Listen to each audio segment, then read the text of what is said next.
Please subscribe and click notification bell para sa marami pang upload. Kabanata 100. Nagising na lamang si Xenia na nasa ibang kwarto na siya. Marahan niyang iminulat ang kanyang mga mata at ipinalibot ito sa paligid. Nasagot niya ang mabangong amoy ng kwarto. Kung nasaan siya, maaliwalas ang kulay ng kwarto. Masarap sa mata. Napahawak si Xenia sa ulo niya dahil bahagyang kumirot iyon. Hinanap niya ang kanyang cellphone ngunit hindi niya ito makita. Hanggang sa mapatingin siya sa pader. Kung saan mayroong orasan. 10:00 ng umaga. Napabalikwas ng bangon si Xenia nang mapagtanto na wala nga talaga siya sa kanyang kwarto. Akala niya kasi nananaginip pa siya. Inalis niya ang kumot sa kanyang katawan. At nanlaki ang mga mata niya nang makitang iba ang damit na suot niya ngayon. Hindi na ito ang suot niya kagabi. Oh my gosh! Anong nangyari? Bulaslas niya. Sabay hawak sa kanyang bibig. Inalala niya ang mga nangyari kagabi. Naalala niya na marami siyang nainom na alak kaya siya nalasing at naisip ang gumiling sa gitna ng bar. At naalala niya rin ang lalaking lumapit sa kanya. Kung saan nasukahan niya ito. Oh my! Sambit niya habang nanlalaki ang kanyang mga mata. Bumaba siya sa kama at papmarahang naglakad patungo sa pinto ng kwarto. Ewan niya ba pero bigla na lang bumilis ang tibok ng kanyang puso. Maingat niyang binuksan ang pinto at saka siya lumabas. Nanlaki ang mata niya sa ganda at laki ng bahay na masasabi niyang isang mayamang tao ang may-ari nito. Marahan siyang naglakad pababa ng hagdan. At nakangiting sumalubong sa kanya ang isang babaeng nakauniporme ng pangkasambahay. Hello, ma'am. Gising na po pala kayo. Tuyo na po ang damit ninyo. Nalaban na po. Mamaya po ay kukunin ko na lang sa sampayan para masuot ninyo. Nakangiting sambit ng kasambahay. Wow! Gising na pala ang babaeng sinukahan ako. Ang galing. Nasukahan pa ako sa bibig. Nagulat si Xenia sa lalaking nagsalita sa kanyang likuran. Agad siyang lumingon at nakita niya ang lalaking nasukahan niya sa bar kagabi. Nanlaki ang mga mata niya at bahagyang napaatras. Hala! Ikaw nga yung lalaking nasukahan ko kagabi. Pero teka nga, sino ang nagbihis sa akin? Ikaw. Nanlalaki matang sambit ni Xenia. Natawa naman si Nathan. Malamang hindi. Bakit? Ko naman gagawin yun. Ang kasambahay ko ang nagbihis sa iyo. Kaya huwag kang mag-isip ng kung ano dyan. Hindi naman ako manyak na tao. Tila nakahinga naman ng maluwag si Xenia sa sinabing iyon ni Nathan. Hiyang-hiya kasi siya. Kung sakaling isang lalaki ang nagbihis sa kanya. Hindi tuloy niya maiwasang mahiya dahil sa nasukahan niya si Nathan. Hindi naman kasi niya sinasadyang masukahan ito. Talagang bigla na lang bumaligtad ang sikmura niya. At marahil ay sa dami nga ng alak na nainom niya. Bigla tuloy sumagi sa isipan niya si Tristan. Ilang araw na ring wala silang kontak sa isa't isa. Inisip tuloy niya na baka kung anong kababalaghan na ang ginagawa ni Tristan kay Susana. Pero naisip niya rin na baka hindi magagawa ni Tristan iyon. Dahil nandidiri ito kay Susana. Hoy, nakatulala ka na. Ayos ka lang ba? Wika ni Nathan nang mapansin ang pagiging tahimik ni Xenia. Tumingin sa kanya si Xenia at saka humingang malalim. Masasabi ni Xenia na gwapo nga itong si Nathan. Malakas din ang apil. Pero para sa kanya, mas gwapo pa rin si Tristan. At mas nakakaakit tingnan. Ayos lang ako. Siya nga pala, nasaan na ang damit ko? Nakita mo rin ba ang cellphone ko? Kailangan kung umuwi. Mahinahong sabi niya. Mamaya ka na umuwi kapag natapos kang kumain. At hindi ko rin alam kung nasaan ang cellphone mo. Baka naiwan sa bar. Huwag kang mag-alala, ihahatid kita kung saan ka nakatira. Para makauwi ka ng ligtas. Sambit ni Nathan. Sabay ngiti. Salamat, Nathan. Tama ba? Kunot noong sabi ni Xenia. Oo. Nathan nga ang pangalan ko at ikaw naman. Anong pangalan mo? Xenia. Tipid na sambit ni Xenia sabay ngiting kaunti. Tumanggo-tango si Nathan. Okay, sige. Kumain na muna tayo, Xenia. Halika na sa mesa. Nakahanda na ang pagkain natin. Yaya sa kanya ni Nathan at saka nauna nang naglakad patungo sa hapag. Marahang naglakad si Xenia patungo roon. Nalula siya sa dami ng pagkain pero napalunok siya ng laway dahil nakaramdam na siya ng gutom. Parang ang dami naman yatang pagkain dito. Sambit ni Xenia sabay lunok ng laway. Ngumiti si Nathan. Para marami kang pagpilian na pagkain. Sige na, kumain ka na. Inabot ni Nathan ang kanin kay Xenia. Agad naman yung kinuha ng dalaga at saka nagsandok. Nang kaya niya lang ubusin. Nagsimula na silang kumain. At habang kumakain sila, naisip ang magtanong ni Zinia kay Nathan. Nga pala, bakit hindi mo na lang ako ibinigay sa kasama ko? Sambit ni Zinia sabay tingin kay Nathan. Kumunot naman ang noo ni Nathan. Ha? Hindi ko naman alam na may kasama ka. Sa totoo nga lang, ay naisipan kong iwan na lang kita sa bar. Tutal. Hindi naman kita kilala. Kaso bigla akong nakonsensya. Baka kasi kung ano ang mangyari sa you. Baka bigla ka na lang lapitan ng mga Meniokis. Doon at pagsamantalahan ka, kaya dinala na kita. Dito sa bahay ko. Tipid na ngumiti si Zinia. Maraming salamat. Pala dahil hindi mo ako iniwan doon. Tama ka. Baka nga kung ano na ang nangyari sa akin doon. Siya nga pala, ikaw lang ba ang nakatira dito? Sa malaki at magandang bahay na ito. Agad na tumango si Nathan. Oo, ilang taon na rin. Simula nang namatay ang parents namin. Bale ang kapatid kong babae, dinadalaw-dalaw na lang ako. Dito, iyong panganay kong kapatid. May sarili rin. Kasi siyang bahay. Ayaw niyang makasama ako. Dito. Ewan ko ba doon kung bakit ayaw niya. Kaming dalawa nangga lang ang naiwan. Kaming dalawa lang kasi ang magkapatid. Tumanggo-tango naman si Zinia. Ayos lang yan. At least may kapatid ka. Ako nga, nag-isa lang. Kaya wala akong kausap. Wala akong kasiran. Ganoon ba? Di malungkot ang buhay mo. Sabi naman ni Nathan. Biglang natahimik si Zinia dahil naisip na naman niya si Tristan. Hindi niya maiwasang maging malungkot dahil hindi na niya ito nakakasama. Pumayag kasi siya sa sinabi ni Susana na layuan at iwasan si Tristan. Dahil yun ang huling hiling ni Susana bago siya mamatay. At naaawa rin naman siya dito. Zinia, may problema ba? Kanina ka pa napapatulala dyan. May gumugulo ba sa isipan mo? Baka sa tono ni Nathan na tila nag-aalala siya para kay Zinia. Tila bumalik naman ang diwa ni Zinia at saka niyang initian si Nathan. Wala naman. Ayos lang ako. Tumikim si Nathan. Hindi mo maitatanggi sa akin na wala kang problema. Iba kaya ang sinasabi ng mga mata mo. Kitang-kita ko ang lungkot. Napatitig si Zinia kay Nathan sabay buntong hininga. At saka nagsimula siyang ikwento kung ano ang pinagmumulan ng lungkot niya. Pinakinggan naman ni Nathan ang mga sinasabi niya. Haze, nakakainis nga Kung kailan ako sumubok magmahal, ganito pa ang nangyari. Sambit ni Zinia bago samubo ng pagkain. Pero alam mo, tama lang naman ang ginagawa mo ngayon na lumayo ka. Kasi kahit ikaw pa ang mahal ng lalaking yon, hindi natin mababago na kasal na siya, na may asawa siyang legal. At saka, hindi mo naman deserve na maging pangalawa lang, sabi naman ni Nathan. Tumikim si Zinia. Sa bagay, tama ka. Ayoko na muna siyang pag-usapan. Magpatuloy na nga lang tayo sa pagkain, sambit ni Zinia at saka mabilis nasamubo ng kanyang pagkain. Nang matapos silang kumain, nagbihis na si Zinia at ito ang damit niya kagabi. Inihatid siya ni Nathan sa bahay ni Elma dahil baka na kay Elma ang bag niya at cellphone. Oh, ang gwapo naman ng kasama mo, Zinia. Sino siya? Nakangising tanong ni Elma nang pagbuksan siya nito ng pinto. Inirapan siya ni Zinia. Tumigil ka nga dyan. Elma, nasaan na ang bag ko at cellphone? Nasa iyo. Ba? Agad na tumanggo si Elma. Ay oo, nasa akin.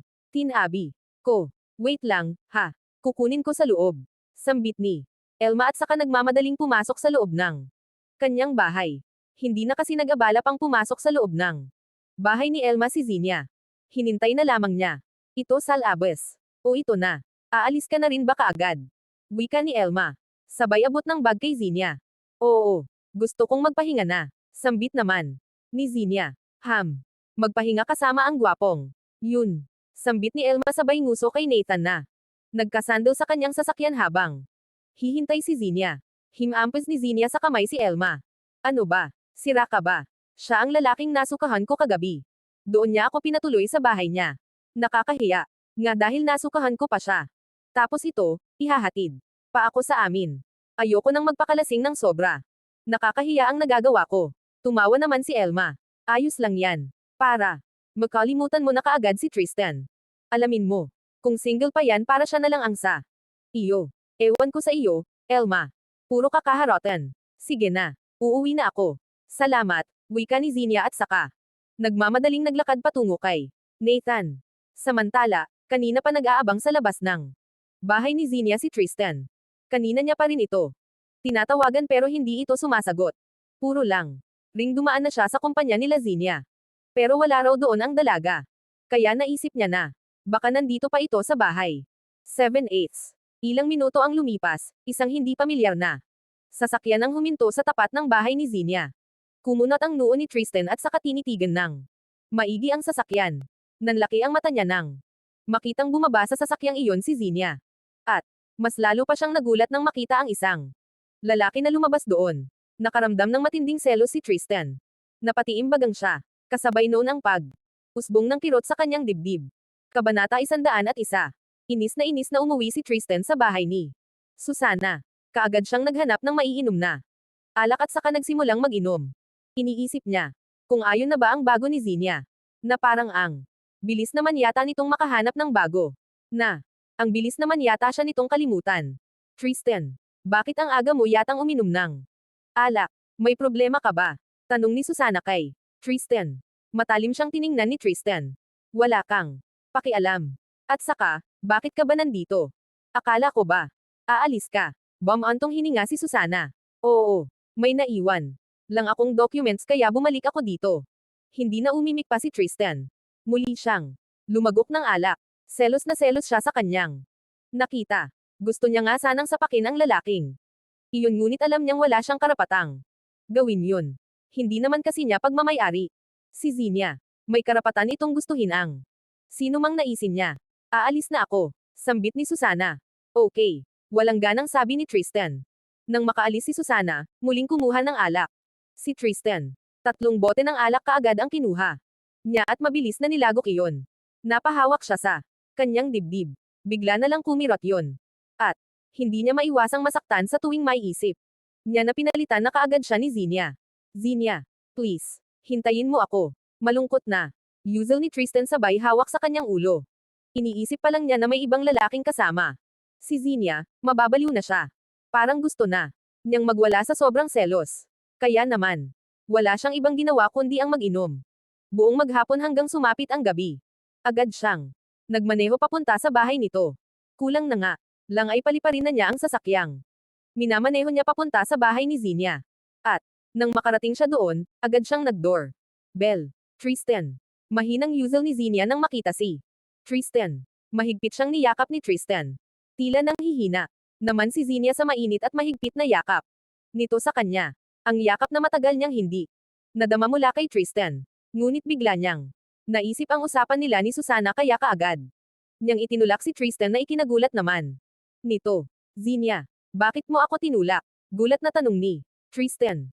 Nalanghap ni Zinia ang amoy ng alak na nagmumula kay Tristan. Napakagatlabi siya bago nagsalita. Tristan, please, tigilan mo na ako. Huwag kang pupunta pa dito. Kasal ka na, Tristan. At hindi ko naman siguro deserve na maging pangalawa, di ba? Hindi ko yun pinangarap. Kaya kung maaari, sana, huwag mo na akong pupuntahan pa dito. Pakiusap ni Zinia. Malumbay ang mga mata ni Tristan na tumingin kay Zinia. Narinig na niya ang salitang ayaw niyang marinig mula sa dalaga. Ang ikinatatakot niyang sabihin nito sa kanya. Ang layuan siya. Pero hindi alam ni Tristan kung magagawa ba yang layuan si Zinia. Kung magagawa niya ba itong tigilan lalo na't araw-araw siyang nasa sabik na makasama ito. Araw-araw siyang nangungulila sa dalaga. Nakulang na lang ay umiyak siya buong araw. Hindi mo na ba ako mahal? Ubod ng lungkot na sambit ni Tristan. Mariing napapikit si Zinia at saka mahigpit na hinawakan ang suot niyang damit. Sa tanong na iyon ni Tristan, parang dinudurog ang kanyang puso. Lalo na't nakikita niyang nasasaktan ito. At hindi iyon may tatago ng mga mata ni Tristan. Hindi mo ba ako namimiss, Zinia? Hindi mo ba ako iniisip? Hindi mo hiniling na magkasama tayong muli. Kasi ako, araw-araw akong nasa sabik na makasama ka. At walang araw na hindi kita inisip. Palagi akong nagdarasal na sana dumating na ang araw na magkasama tayong dalawa, na walang problema pa. Sobrang sakit ng nararamdaman ko simula nang magkahiwalay tayo. Para akong araw-araw na pinapatay. Walang araw na hindi ako malungkot. At walang araw na naging masaya ako sa piling ni Susana. Dahil ikaw lang naman ang babaeng may kakayahang pasayahin ako Sambit ni Tristan kasabay ng pangangilad ng kanyang luha. Napahawak si Zinia sa kamay ni Tristan. Hinawakan niya ito ng mahigpit. Katulad mo. Ganoon din ang nararanasan ko. Habang wala ka sa tabi ko. Pero kahit ano pang sabihin mo, kasal ka na. Bakit hindi mo maunawaan? Ang sinasabi ko, na hindi ko kailanman pinangarap na maging isang kabit. Hindi ko deserve ayon kahit na mahal pa kita. Kaya, ang hiling ko lang sana sa'yo, tisin mong hindi. Ako kasama. Dahil naniniwala naman ako na kung tayo talaga, na darating ang araw na magkakasama tayong muli. Kaya please lang, Tristan, huwag mo na akong pahirapan pang. Sobra. Umalis ka na at huwag mo na akong pupuntahan pa dito. Please. Ayoko nang makita ka pa. Puntahan mo na lang ako kapag malaya ka na. Garalgal ang boses na sambit ni Zinia. Kasabay ng pag-agos ng luha sa kanyang mata. Mariing napapikit si Tristan at saka marahas na napakamot sa kanyang ulo. Sa inis niya ay napasuntok siya sa hangin. Habang si Zinia naman ay lumuluhang nakatingin lamang kay Tristan. Pareha silang nagdurusang dalawa. Pero, ayaw namang maging sakam ni Zinia. Kaya, hanggat maaari, ginagawa niya ang tama. At iyon ay ang layuan si Tristan. Sige na, Tristan. Umalis ka na. At huwag kang magpapakita pa sa akin. Huwag mo na akong pupuntahan pa dito. Lumuluhang sambit ni Zinia bago isinara ang gate ng kanyang bahay. Tuluyan nang napaiyak si Tristan. Ang luhang kanina niya pa pinipigilan. Napatikip siya ng bibig. At hindi napigil ang humagulal. Sa sobrang sakit ng yang nararamdaman, hindi na niya napigilan pang umiyak. Samantalang si Zinia naman ay patuloy din ang pagragasan ng kanyang luha habang nakasilip sa maliit na siwang sa gate kung saan nakikita niyang lumuluha si Tristan. Gusto niya itong yakapin ng mahigpit at patahanan ngunit hindi niya pwedeng gawin ayon. Kaya naman patakbo siyang nagtungo papasok sa loob ng kanilang bahay at sa kamas. Bumuhos ang kanyang luha sa kanyang silid. Bagsak ang balikat ni Tristan nang makabalik siya sa bahay ni Susana. Napalunok naman ng laway si Susana nang makita niya si Tristan. Tristan, saan ka galing? Tanong niya dito pero hindi siya pinansin ni Tristan. Sa halip ay kumuha kaagad ito ng maiinom na alak. At saka muling lumaklak. At habang uminom ng alak si Tristan, bigla na lang tumulo ang luha niya. Kanyang mata. Nakaramdam ng matinding awa. Si Susana habang nakatingin kay Tristan. Bigla siyang nakaramdam ng konsensya. Masakit. Makita para sa kanya na lumuluha ang taong mahal niya. Marahang naglakad si Susana palapit kay Tristan. At saka tumikim. Tristan, kanina ka pa uminom ng alak, pero hindi ka pa kumakain. Baka mamaya ay samuka ka. Mahinahong sambit niya.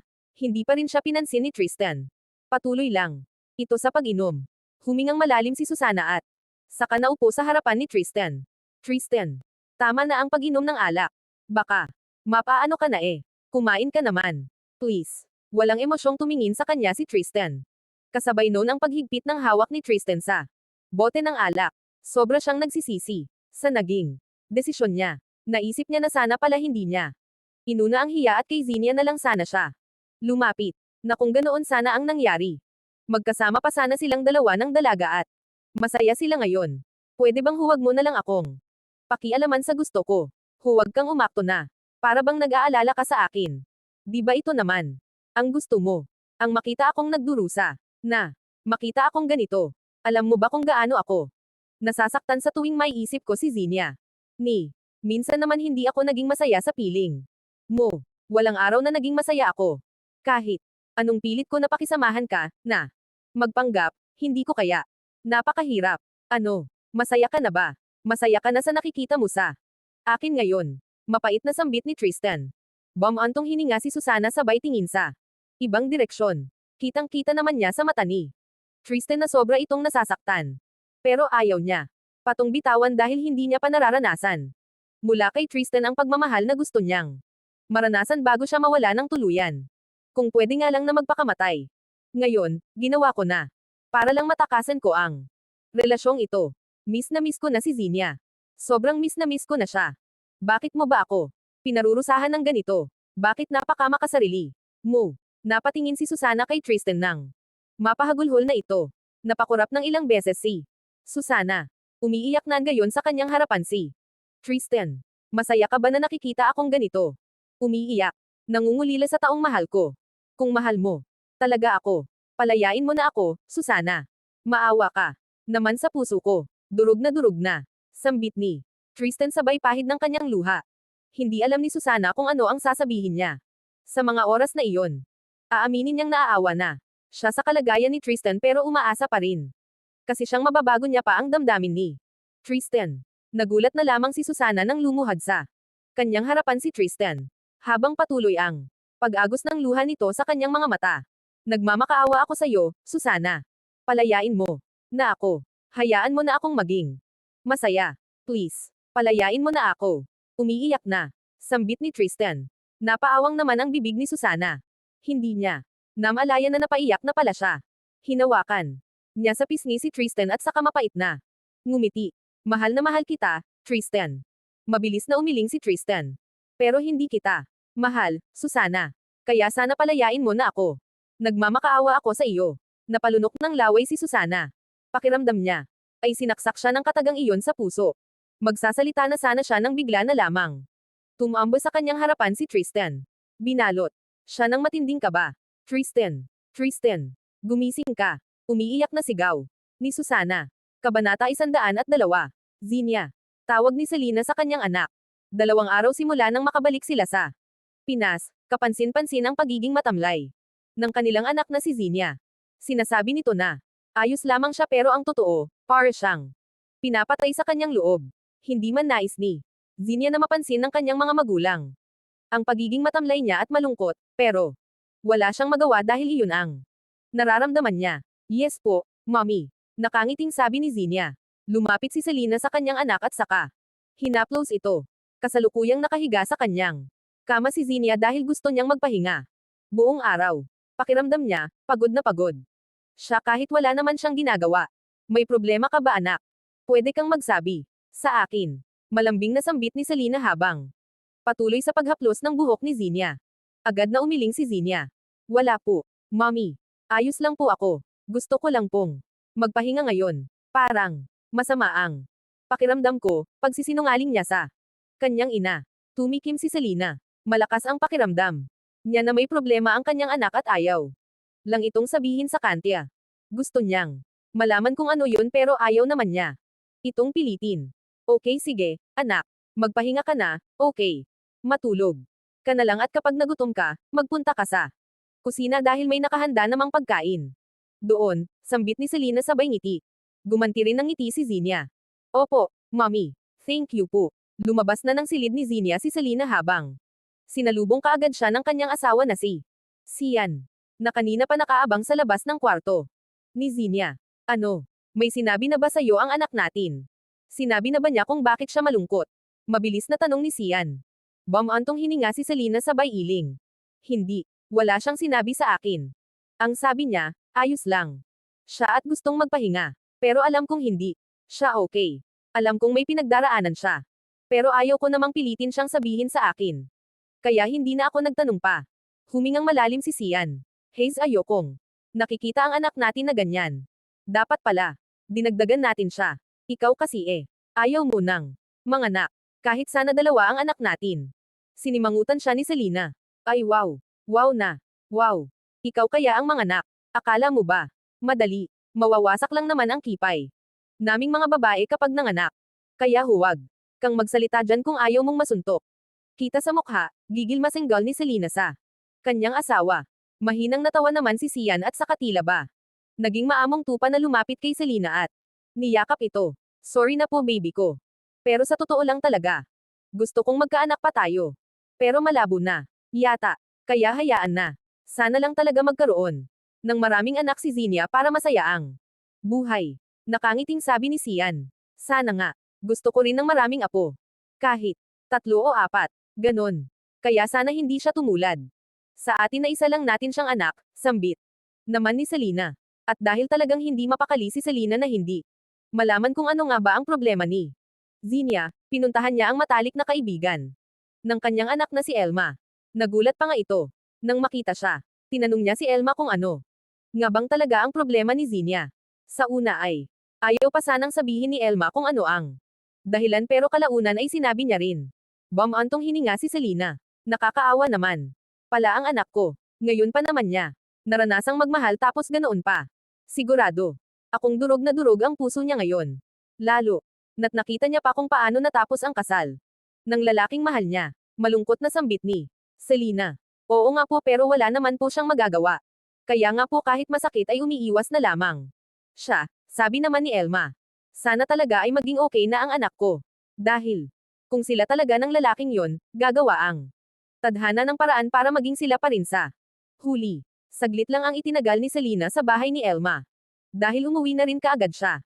Ikinwento niya ang kanyang nalaman kay Sian at hindi nito maiwasang maging malungkot para sa kanilang anak. Ganoon talaga. Mapanakit talaga ang pag-ibig.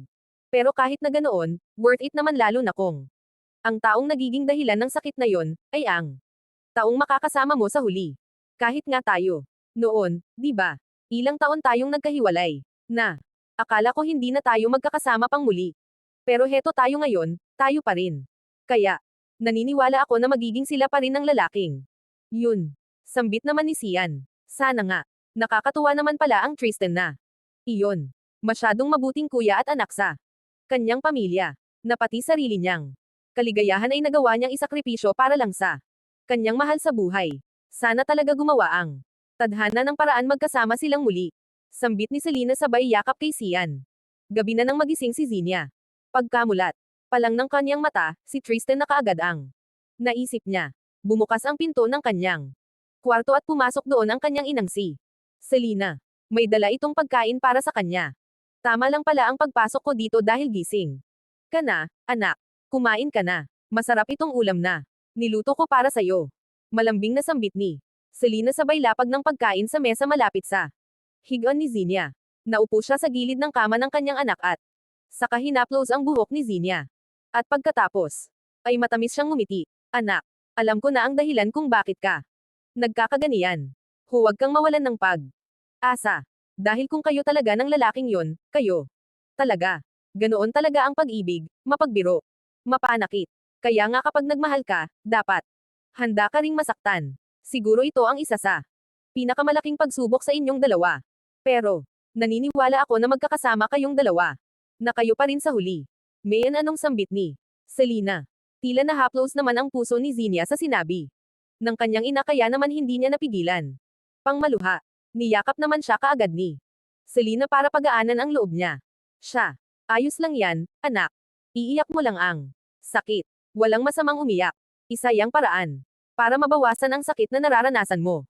Ngayon, huwag kang mag-alala, nandito naman na kami ng daddy mo. Huwag ka na munang pumunta sa kumpanya natin. Kami na muna ang bahala ng daddy mo doon. Umalis ka anak. Gumala. Kakasama si Elma para malibang ka. Wika ni Selena habang hinahaplos ang buhok ni Zinia. Pinahid ni Zinia ang kanyang mga luha. Kahit papaano ay gamaan ang pakiramdam niya. Kanina. Kasi pagkagising pa lang niya ay mabigat na. Kaagad ang pakiramdam niya. Pero nagkaroon siya ng pag-asa sa sinabi ng kanyang ina. Na magiging sila pa rin sa huli ni Tristan. Salamat po, Mommy. Pasensya na po kayo kung hindi ko kaagad sinabi sa inyo. Ayoko muna kasing pag-usapan siya eh. Pero sa tingin ko kay Elma, niyo po nalaman ang tungkol dito. Natatawang tumanggo si Selena. Oo anak. Pasensya ka na kung nakipagmarites pa ako sa kaibigan mong yun. Kasi kung hindi niya sasabihin sa akin, baka masampal ko siya eh. Biglang natawa si Zinia kaya naman lamubo ang kanyang sipon. Humagalpak naman ng tawa si Selena. Ew. Kadiri ka naman, anak. Panasan mo nga. Yang sipon mong lamubo. Tumatawang sabi ni Selena sabay abot ng tisyo kay Zinia. Natawa na rin si Zinia. Ikaw naman kasi. Mommy eh. Bakit mo naman kasi sinabing baka?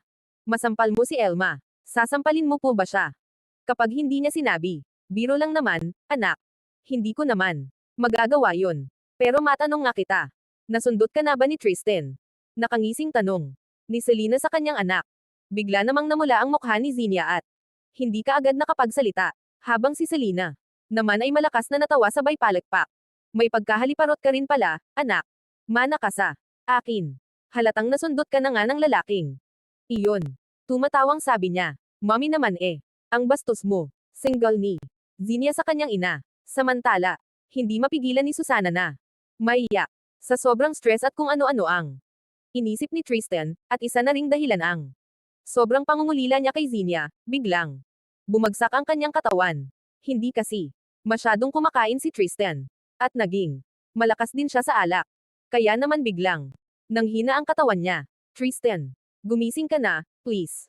Umiiyak na. Sambit ni Susana. Hinawakan niya sa kamay si Tristan. Hindi niya kakayanin pang makitang mauna pa sa kanya si Tristan, na baka imbes na siya ang maunang mamatay, baka mauna pa si Tristan dahil masyado na itong nagdurusa sa piling niya. Tristan, gumising ka na. Please. Nagmamakaawa. Ako sa iyo. Huwag kang mag-alala. Gagawin ko na ang gusto mo. Palalayain na kita. Lumuluhang sambit ni Susana. Kinuha ni Susana ang cellphone kanyang upang tawagan ang kanyang abogado. Dahil buo na ang desisyon niya. Palalayain na niya si Tristan. Saglit niyang nakausap ang kanyang abogado at pagkatapos ay bumaling siya. Tristan, kahit masakit sa akin, palalayain na kita. Lumuluhang sambit ni Susana. Kabanata 103. Zinia. Tawag ni Nathan sa dalaga. Agad namang lumingon si Zinia at namilog ang kanyang mata nang makita si Nathan. Oh, anong ginagawa mo dito? Naglakad palapit sa kanya ang binata. Sa akin ang flower shop na yan. Napadaan lang ako upang bisitahin kung ayos lang ba dito pati na ang mga crew ko. Napatingin si Zinia sa flower shop na pag-aari pala ni Nathan. Bibili kasi siya ng bulaklak para sa sarili niya. Naisipan niya lang bilhan ang sarili niya. Para kahit papaano ay gumaan ang pakiramdam niya. May kailigan din kasi sa bulaklak si Zinia. Ay talaga. Sa iyo pala, ta. Pangatlong beses kong bibili dito, sabi naman ni Zinia at saka namili na ng bouquet ng bulaklak. Oo sa akin nga. Actually kay mommy ko talaga ito. Kaso wala na siya eh. 2 years na ang nakalilipas. At bilang alaala kay mommy, inalagaan ko na lang itong flower shop niya. Palagi kong banibisita dito. Kung ayos lang ba ang shop na ito, wika naman ni Nathan. Tumanggo naman si Zinia at saka tumungo na sa cashier upang bayaran ang bouquet na napili niya. Malawak siyang napangiti dahil nagandahan siya sa hawak niyang bulaklak. Para kanino mo pala yan ibibigay? Tanong sa kanya ni Nathan. Bumantong hininga si Zinia. Para sa akin. Sambit niya sabay ngiting pilit. Kawawa ka naman. Ikaw na lang ang nagbibigay ng bulaklak sa sarili mo. Wala ka bang boyfriend? Nakangising tanong ni Nathan. Inirapan ni Zinia ang binata. Kapal mong. Sabihan ako ng kawawa. E ano namang masama? Kung bilhan ko ng bulaklak ang sarili ko. Mataray. Niyang sabi. Tumawa naman si Nathan. Wala namang masama. Kumbaga, medyo sad part nga lang. Na. Ikaw na lang mismo ang nagbibigay ng bulaklak sa sarili mo. Maganda ka naman pero wala kang nobyo.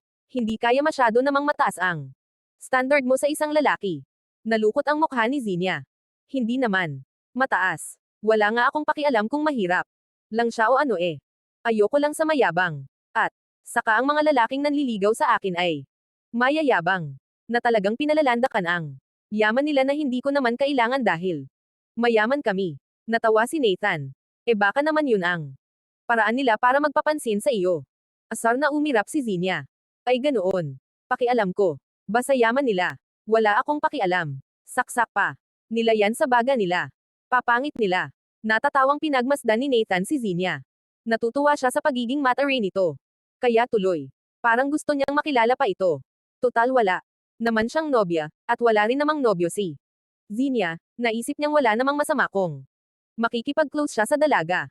Gusto mo bang maglibang? Sumama ka sa akin sa farm namin. Maraming magagandang bulaklak doon at mga hayop. Pwede mo silang pakainin. Para malibang ka, biglang sabi ni Nathan. Bumaling sa kanya si Zinia habang nakataas ang kanyang kilay. Tinitigan niya ng maigi si Nathan.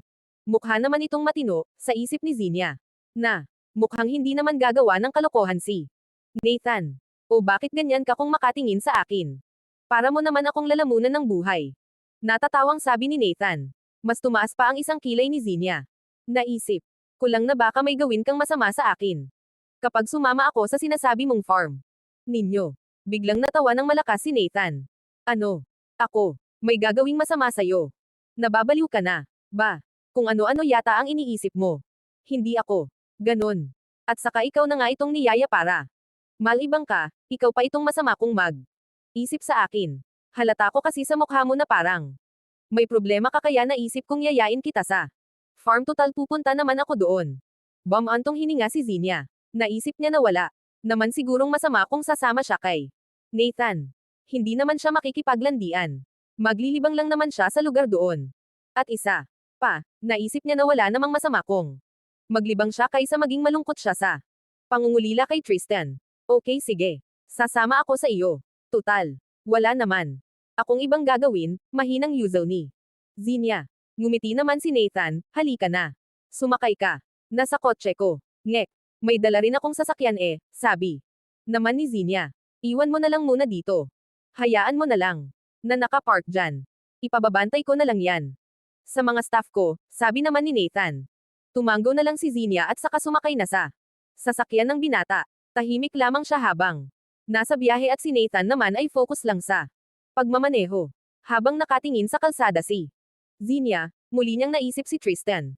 Miss na niya ito at talaga namang gusto na niya itong makasama. Pero wala siyang magagawa kundi ang mamiss lamang si Tristan. Hanggang doon lang. Yun. Ayos ka lang. Tanong ni Nathan nang makarating sila sa farm nito. Tipid na ngumiti si Zinia sabay tango. Oo. Ayos. Lang ako. Bumantong hininga si Nathan. Nadadama niya. Kasi na tila may mabigat na problema si Zinia. Nakikita niya kasi ito sa mga mata ng dalaga. Malungkot ang mata ni Zinia na tila ba palaging umiyak. Tinapik niya sa balikat si Zinia at nagulat naman doon ang dalaga. Kung ano man ang pinagdaraanan mo ngayon. Malalampasan mo rin yan. Huwag kang malungkot pa dyan dahil pumapangit ka, wika ni Nathan sabay tawa. Hinampas naman ni Zinia sa kamay ang binata. Wow naman. Ewan ko sa iyo. Kahit malungkot. Ako o ano pa ang ekspresyon ng mukha ko. Maganda pa rin ako, wika niya sabay. Halukip-kip. Tumawang muli si Nathan. Oo na lang. Sige sabi. Mo, sarkastiko niyang sabi. Ewan ko sa iyo. Lakas mo ring mang asar Imbes na matanggal ang lungkot ko, dinagdagan. Mupang stress, pagtataray ni Zinia. Hoy hindi naman. Grabe ka naman makasabing. Stress. Halika na nga. Dadalhin kita sa taniman namin ng mga bulaklak. Maraming roses doon na. May iba't ibang kulay, nakangiting sabi sa kanya. Ni Nathan sabay sinyas na sumunod. Bumantong hininga si Zinia at saka sumunod na. Tangkay Nathan. Naunang naglakad si Nathan. Habang si Zinia naman ay nakasunod lang sa likuran ng binata. Hindi naman ganoon kalayo ang nilakad nila. Namilog ang mga mata ni Zinia. Nang makita ang iba't ibang klase ng naggagandahang bulaklak, tila nagningning ang kanyang mga mata habang nakatingin sa mga ito. Habang si Nathan naman ay natawa na lang dahil sa reaksyon ni Zinia. Wow! Ang gaganda nila grabe. Masayang sambit ni Zinia at saka marahang hinaplos ang mga bulaklak. Nakatingin lamang sa kanya si Nathan na tila ba pinag-aaralan ang reaksyon ng mukha ni Zinia. Sa totoo lang, hindi rin alam ni Nathan kung bakit. Naisipan niyang isama ang dalaga sa kanilang farm. May balak pa naman sana siyang gawing. Ngayon, attend sana siya ng binyag. Pero dahil nakita niya si Zinia at malungkot ito, naisipan niya itong isama sa kanyang farm para maalis ang lungkot ng dalaga. Dito ba kayo kumukuha ng mga bulaklak niyo sa flower shop mo? Tanong ni Zinia habang pinagmamasdan isa-isa ang mga bulaklak. Tumanggo si Nathan. Oo dito nga. Gusto mo bang kumuha? Pumitas ka ng gusto mong bulaklak. Nanlaki ang mata ni Zinia. Talaga. Ayos lang. Nasa sabik niyang sabi. Oo naman. Napakadaming bulaklak dyan. Pwede kang pumitas ng kahit ilang gusto mo. Sumili ang malawak ng ngiti sa labi ni Zinia. Pinagmasdan niya ang naggagandahang bulaklak na nagbigay ng saya sa kanya. Kaya naman, nagsimula na siyang pumitas. Bawat bulaklak na pinipitas niya ay inaamoy niya. Enjoy na enjoy siya sa mga bulaklak na pinipitas niya. Pakiramdam niya nga ay nasa paraiso siya ng mga bulaklak. Kung saan siya ang diwata na nag-aalaga. Doon. Ang ganda mo dyan tingnan. Para kang diwata sa gitna ng maraming bulaklak, biglang sabi ni Nathan. Napatingin sa kanya si Zinia. Habang si Nathan naman ay napakurap ng ilang beses at napalunok ng kanyang laway nang mapagtanto niya ang kanyang sinabi. Wala naman talaga sa isip niya na sasabihin niya ayon dahil nakatingin lang siya kay Zinia habang namimitas ito ng bulaklak. Hanggang sa naisip niyang tila isang marikit na diwata si Zinia na napaliligiran ng mga bulaklak. O ngayon nagagandahan ka na sa akin. May sira. Yata ang mata mo. Matagal na akong maganda. At, ngayon mo lang napansin. Mayabang na sabi ni Zinia. Natatawang noza po ni Nathan ang kanyang ulo. Ang yabang mo rin talaga. Nginisihan siya ni Zinia. Bakit? Totoo naman. Ang sinasabi ko. Talagang maganda ako. Sobrang ganda ko. Kaya huwag ka ng human girl pa. Devan. Pinagpatuloy ni Zinia ang pamimitis ng bulaklak. At nang matapos siya, mahigpit niyang hinawakan ang mga bulaklak na pinitas niya. At sa mga oras na iyon, bigla na naman niyang naisip si Tristan. Iniisip niya na masarap siguro sa kanyang Pakiramdam kong mabibigyan siya ng bulaklak. Nito. Zinia. Bakit? May problema ba? Bakit malungkot? Ka na naman. Tanong ni Nathan sabay lapit kay Zinia. Humingang malalim si Zinia. Muli na namang. Nangingilid ang mga luha niya. Sa isip niya. Mahirap talagang magpanggap na masaya lalo na't nadudurog ka sa iyong loob. Nasasaktan ka. Pero, pinipilit niya kahit mahirap. Naiisip ko na naman kasi siya. Malungkot na. Sabi ni Zinia. Yumar ko ang kilay ni Nathan. Ha? Sinong? Siya. Tumingin si Zinia kay Nathan. Ang lalaking. Mahal ko. Ang lalaking una kong minahal dahil. Ngayon lang naman ako nagmahal eh. Pero wala. Hindi na kami pwede dahil kasal na siya. At nakita ko pa kung paano natapos ang kasal niya sa babaeng hindi naman niya mahal. Nagsalubong ang kilay ni Nathan. Ha? Bakit? Naman siya ikinasal sa babaeng hindi naman pala niya mahal. Dahil wala siyang choice. Kinailangan niya ng malaking pera para sa pamilya niya. At ang babaeng yun ang sumagot sa lahat ng gastusin sa ospital kapalit ang pagpapakasal nilang dalawa. Kung sa akin lang sana siya lumapit, masaya sana. Kaming dalawa ngayon. Wala naman sa akin kung sa akin siya lalapit eh. Pera lang naman yan. Pero, ayun na nga, wala na akong magagawa pa kundi ang masaktan at piliting maging okay kahit hindi. Garalgal ang boses ni Zinia nang magsimula ng rumaga sa ang kanyang luha. Namilog ang mata ni Nathan nang umiyak na si Zinia. At kusang gumalaw ang kanyang kamay. At sa kanya pinahid ang luha sa mata ni Zinia. Habang ang dalaga naman ay niyakap siya ng mahigpit at saka humagulal. Iniisip na lang ni Zinia na si Tristan ang kayakap niya ngayon. Habang si Nathan naman ay niyakap na rin si Zinia. Hindi niya kasi gustong nakakakita ng babaeng umiiyak. Hinayaan na lang niyang ibuhos ni Zinia ang luha niya. Nabasa na nga ang suot niyang damit dahil sa luha ni Zinia. At wala nang pakialam pa si Zinia doon dahil gusto niya talagang umiyak. Tristan, hanggang kailan ako masasaktan ng ganito nang dahil sa'yo? Napakasama mo, dinurog mo ang puso ko. Miss na kita. Sobrang miss na kita. Kabanata 104. Kumusta ang pakiramdam mo? Tanong ni Susana kay Tristan nang magising ito. Hindi siya pinansin ni Tristan. Sa halip ay tumingin lang ito sa ibang direksyon. Pagkagising pa lang ni Tristan ay si Zinia na kaagad ang iniisip niya. Kumain ka na, Tristan. Kailangang magkalaman. Ang sikmura mo, mahinahong sabi ni Susana. Sabay kuha ng pagkaing binili niya. Wala pa ring imak si Tristan. Naiinis kasi siya sa pagmumukha ni Susana. Sa isip niya, ito ang dahilan kung bakit bumagsak ang katawan niya. Na-stress siya masyado dahil sa sitwasyon nilang dalawa ni Zinia. Nang dahil kay Susana kaya siya nasasaktan at nangungulila sa babaeng mahal niya. Bumantong hininga si Susana. Sige ka. Kapag hindi ka kumain, magbabago ang isip ko. Hindi na. Kita palalayan pa. Napatingin si Tristan kay Susana matapos niya iyong sabihin. Ano? Mapait na ngumiti si Susana. Ang sabi ko, kapag hindi ka pa kumain ay hindi na kita palalayain pa at kukulong na lang kita sa mundo ko. Napakurap ng ilang beses si Tristan habang nakatingin kay Susana. Habang ang babae naman ay lumapit sa kanya para siya ay subuan ng pagkain. Wika niya sabay subo ng pagkain kay Tristan. Tila maiiyak naman si Tristan sa sinabing iyon ni Susana. Bigla siyang nabuhayan ng loob. At nakaramdam ng pananabik na muli niyang makasama si Zinia.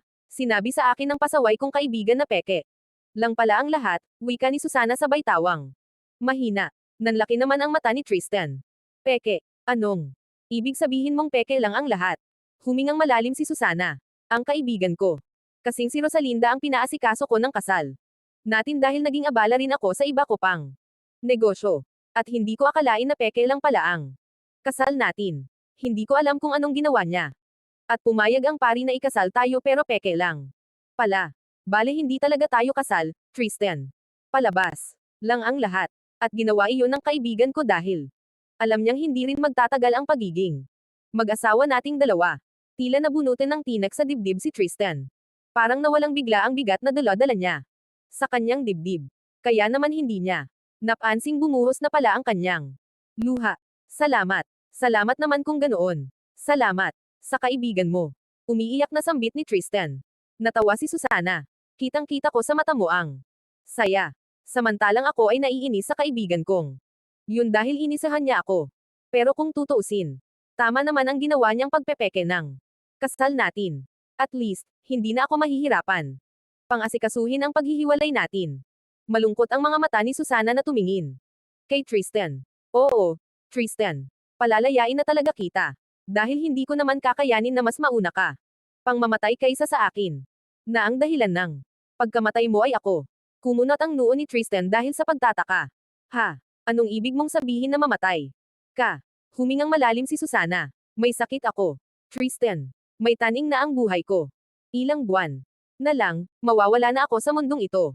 Kaya, nga sana, bago ako tuluyang mawala ay pagbigyan mo sana ako sa hiling kong makasama ka kahit na sa huling pagkakataon. At pagkatapos noon, hindi na kita guguluhin pa.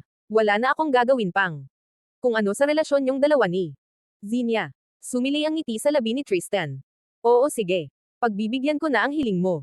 Salamat, Susana. Salamat dahil naintindihan mong si Zinia lang ang mamahalin ko kahit na ano pang mangyari. Isang mapait na ngiti na lang ang pinakawalan ni Susana. Kahit na sa loob-loob niya ay durog na. Durog na siya. Naisip niya na kahit pala anong gawin niya, hindi niya mapipilit ang sang tao na mahalin siya lalo pat may totoo itong minamahal. At humanga siya sa pagmamahal ni Tristan kay Zinia. Nang makalabas sila ng ospital, saglit lang silang nanatili sa bahay at saka gumala na sila. Kahit napagod pa si Susana, wala na siyang pakialam dahil yun naman na ang huli niyang pagkakataon para makasama si Tristan. At sa mga oras na yun ay nagawang magpanggap ni Tristan na asawa niya, na kahit papaano ay naramdaman ni Susana na may asawa siya. Salamat, Tristan dahil napasaya mo ako ngayong araw. Sobrang saya ko. Sa huling sandali nating magkasama ay talagang napasaya mo ako. Nangingilid ang luhang sambit ni Susana. Nginitian siya ni Tristan. Salamat din sa iyo, Susana. At patawad sa lahat ng nasabi kong masasakit sa'yo. Salamat sa lahat ng tulong mo sa pamilya ko. Hinding-hindi kita makalilimutan. Pinahid ni Susana ang mga luha niyang ramagasa sa kanyang pisngi at saka pinilit na ngumiti. Siguro ito na talaga ang huling araw na magkasama tayo. So ano, kukunin mo na ba ang lahat ng gamit mo? Tanong ni Susana sabay kagat labi. Pinipigilan niyang humikbi. Kahit sa totoo lang ay gusto niyang umiyak ng malakas at ilabas ang sakit na kanyang nararamdaman sa mga oras na yon. Dahil tuluyan nang mawawala si Tristan sa kanyang buhay. Tumikim si Tristan. Oo, Susana. Kukunin ko na ang mga gamit ko para naman makauwi na ako sa amin. Ihatid na kita sa inyo para hindi ka mahirapan sa mga dala mo. Garalgal ang boses na sambit ni Susana. Umiling naman si Tristan. At pagkatapos ay tumingin siya kay Susana. Nagulat na lamang si Susana nang yakapin siya ng mahigpit ni Tristan.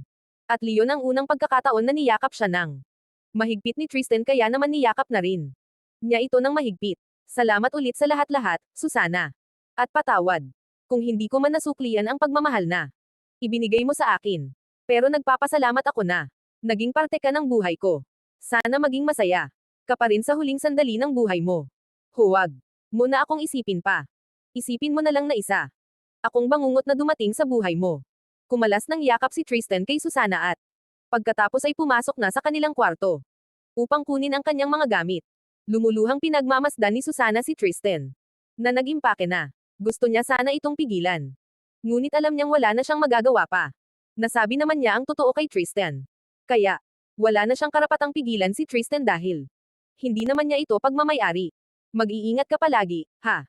Huwag kang magbabago sa pamilya mo. Maging mabuti ka pa rin sa kanila. Nanginginig ang boses na sabi ni Susana. Ngumiti si Tristan. Oo naman. Hinding-hindi ako magbabago sa pamilya ko. Binuhat na ni Tristan ang dalawang bag na may lamang gamit niya at saka tumingin kay Susana. Susana. Aalis na ako. Paalam at salamat ulit sa lahat. Seryosong sambit ni Tristan bago tuluyang naglakad palabas ng bahay ni Susana. Sinundan naman siya ni Susana hanggang sa makalabas siya ng tuluyan sa malaking bahay nito. At habang nakatingin si Susana kay Tristan, panay ang agos ng kanyang luha. Napahawak siya sa kanyang dibdib na ngayon ay naninikip na. Susana, anong nangyari sa'yo? Nag-aalalang. Sabing kara-rating lang na si Rosalinda sabay lapit kay Susana. Nanghihina namang napaupo sa labas ng gate si Susana. Wala na siya. Tuluyan na niya akong iniwan. Wala na si Tristan. Mag-isa na lang ako. Humahagulhol na sambit ni Susana.